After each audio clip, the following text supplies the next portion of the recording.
Abducciones alienígenas. El caso del matrimonio Hill.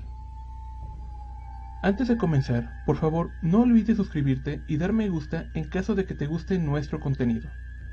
Y sin más que agregar, comenzamos. Desde los años 50, los extraterrestres comenzaron a hacerse populares en todos los ámbitos sociales: películas, libros, cómics, programas de radio y hasta en el arte. Pero pocos sabían que las cosas llegarían más allá de la imaginación. Con el paso del tiempo, las naves alienígenas no solo serían vistas en el mundo del arte, estrellándose en Nuevo México y demás lugares raros. Pronto, comenzarían a ser avistados surcando los cielos de casi todas las ciudades del mundo, desde Toronto y Dallas hasta Buenos Aires, desde Inglaterra hasta Pekín. Prácticamente todos los días, las autoridades y diarios de todo el mundo reportaban avistamientos extraños, en los que se aseguraba que platillos voladores rondaban bases militares, desiertos y océanos, sin que ningún gobierno del mundo pudiese hacer nada. De hecho, la psicosis y la presión a la que estaban sometidas las autoridades era tal que en una ocasión algunas naves fueron avistadas sobrevolando una base aérea y un pueblo de Estados Unidos. La artillería estadounidense y los pobladores abrieron fuego contra las naves sin que los disparos lograran derribarlas. Pero este es tema para otro video. No olvides dejar tu comentario si deseas que hablemos de este tema. Con el paso de los años, los avistamientos no fueron lo único que se reportó. Un día, el 19 de abril de 1961 para ser exactos, se dio uno de los casos más importantes de abducción. Se trata del caso de los Hill, y todo comienza así. La pareja regresaba a casa en la madrugada después de haber acudido a una fiesta en el centro de la ciudad.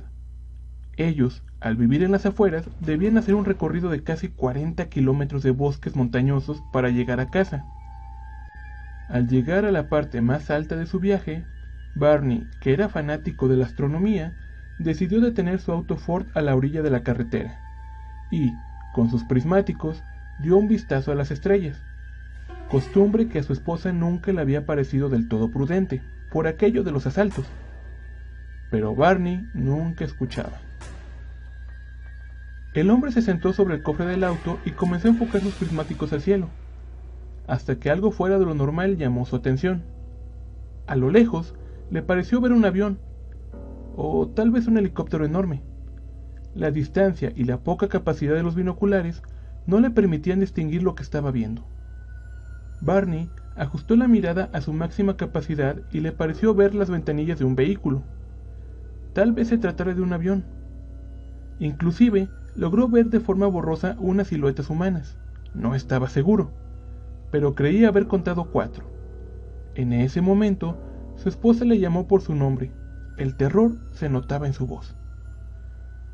Barney bajó los binoculares cuando la llamada de atención de su esposa se convirtió casi en una súplica. Hasta ese momento fue cuando se dio cuenta de lo que estaba enfocando. No se trataba de un avión comercial, sino de una extraña nave con forma de platillo. El hombre arrojó los binoculares al asiento trasero del Ford y rápidamente se puso detrás del volante. Encendió el motor y antes de avanzar, vio una vez más la nave para confirmar su sospecha. Ese objeto se dirigía hacia ellos. De alguna forma lo habían visto y ahora le daban caza con aquella silenciosa nave. El hombre no lo pensó más. Encendió las luces del auto y arrancó arrojando grava y golpeando las llantas contra el asfalto para incorporarse a la carretera. Rápidamente, el motor del auto comenzó a rugir. Barney incluso sentía el jalón contra el asiento que el auto daba al cambiar las velocidades. Pero la nave no parecía quedarse atrás. De hecho, parecía que se adaptaba rápidamente a la velocidad que el motor V8 del auto le ofrecía a Barney. Y ese fue el último recuerdo que la pareja tenía. Lo siguiente que ellos sabían es que estaban en el estacionamiento de su casa. Las luces del exterior estaban encendidas, lo mismo que el motor y los faros del Ford. Barney incluso se dio cuenta de que el tacómetro del auto indicaba que el motor estaba caliente, como si hubieran hecho un largo viaje.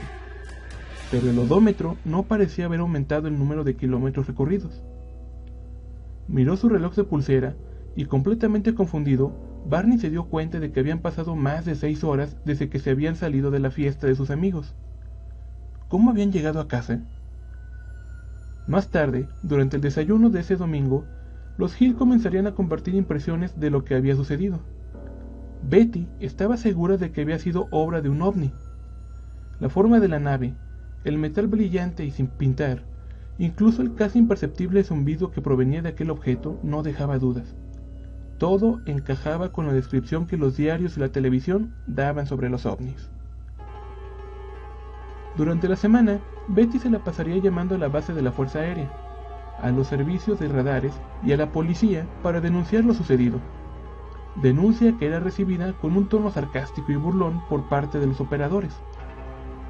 Betty sospechaba que sus denuncias no pasaban del agente telefónico, pues según declaró, jamás fue visitada por nadie para tomar una declaración formal. Barney, por otra parte, intentaba reanudar su vida normal. Iba al trabajo, acudía a fiestas y trataba, en la medida de lo posible, no hablar sobre el asunto con su esposa. Pero ella no quería quitar el dedo del renglón.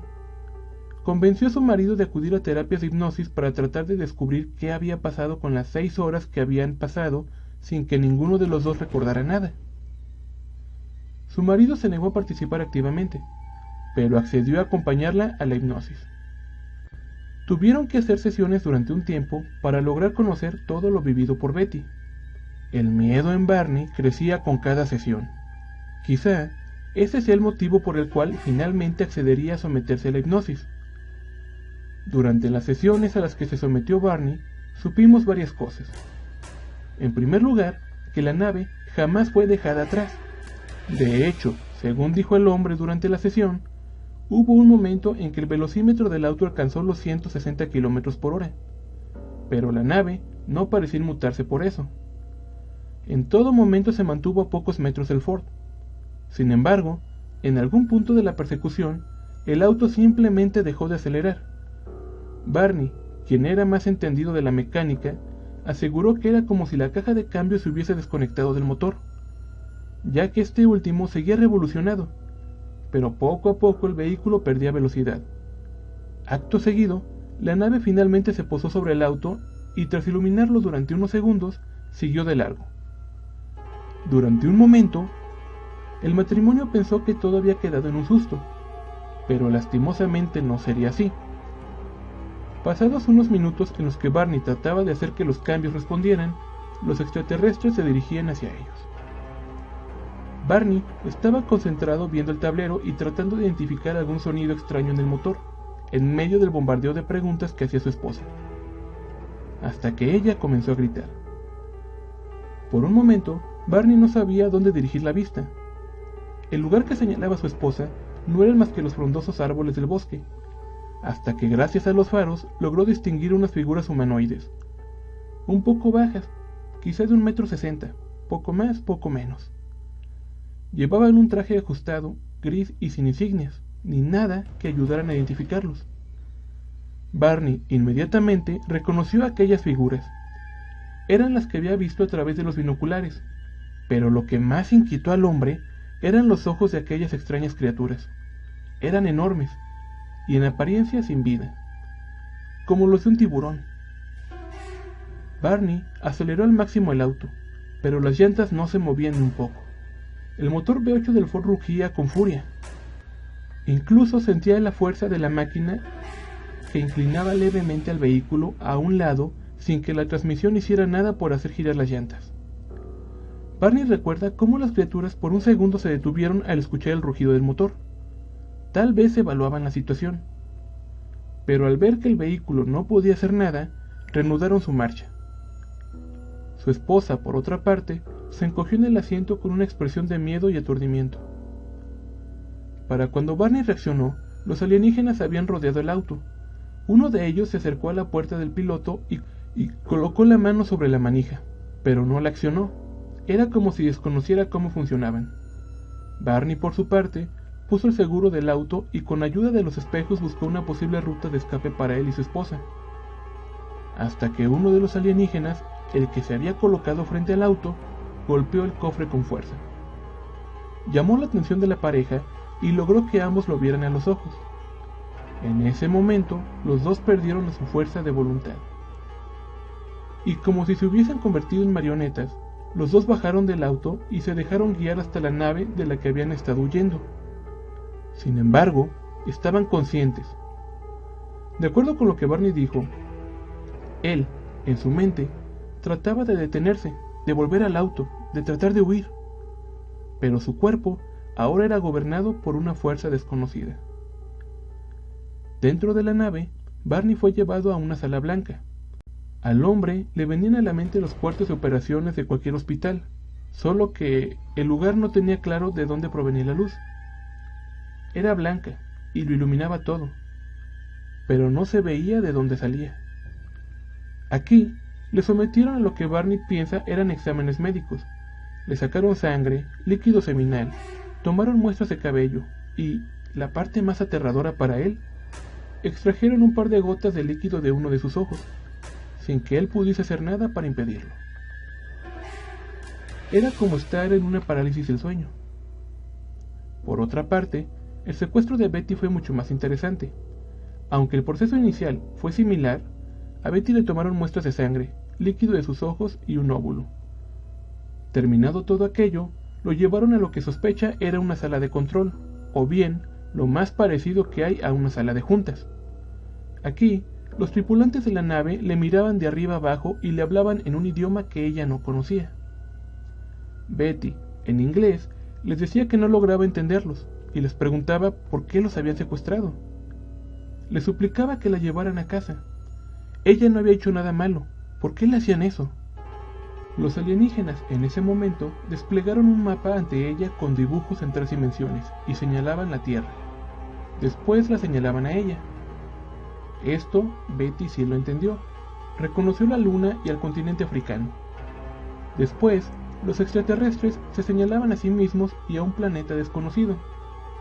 Betty no tenía conocimientos de astronomía, pero los gestos le hicieron entender que ellos venían de allá. Esto llamó la atención del psiquiatra que los estaba tratando, por lo que convenció a Betty de dibujar el mapa. Ella decía que no lograba recordar todo a detalle, pero sí la gran mayoría, ya que ella había visto el mapa a 1 metro de distancia, y después de varias sesiones logró hacer un dibujo.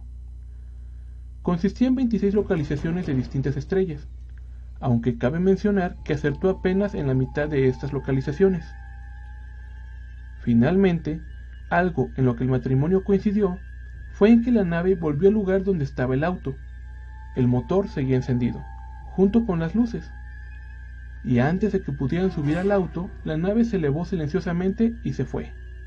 Aquí el matrimonio narró que no tenían el control absoluto de su cuerpo. De hecho, Barney ni siquiera estaba seguro de si estaba del todo consciente, pero recuerda haber conducido de regreso a casa. Y una vez que llegaron al estacionamiento, los dos se quedaron dormidos. No saben cuánto tiempo, pero al menos ahora conocían todo lo sucedido. Después de esto, los dos acordaron contar lo sucedido. Quizá no habían sido los únicos convivencias así, por lo que comenzaron a ofrecer conferencias, escribieron libros y hasta se hizo una película, lo que motivó a estas personas a confesar casos similares, dando origen a una ola de denuncias y casos como el del matrimonio Hill.